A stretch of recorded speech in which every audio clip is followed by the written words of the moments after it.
که رفت، ولی 2 دقیقه وقت دارم تا دایموند پیدا کنم. خب بچه ها لیست گو. بچه ها ما اینجا اسپان شدیم، فقط با چوب بکنیم بریم تو غار.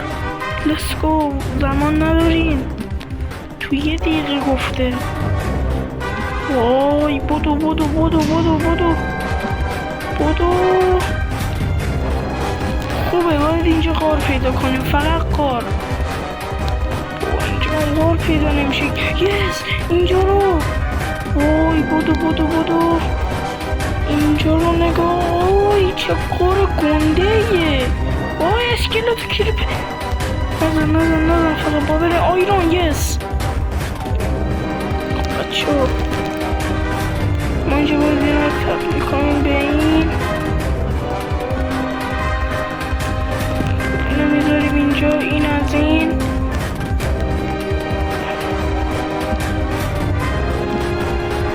پیککس. بچه ها لطفا زمان این که داریم پخت و پز میکنه اینو اصلا حساب نکنیم. خوبه پس بریم. خب این از این.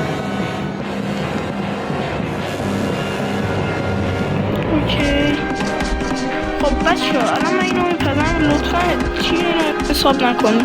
خب بچه ها اینا پخت. فقط باید ما زود بکنیم بریم. اینا پیککس آهنی. بودو برو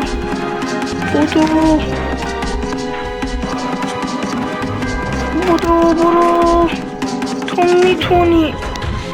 وای لاوا اینجا چیکار میکنه؟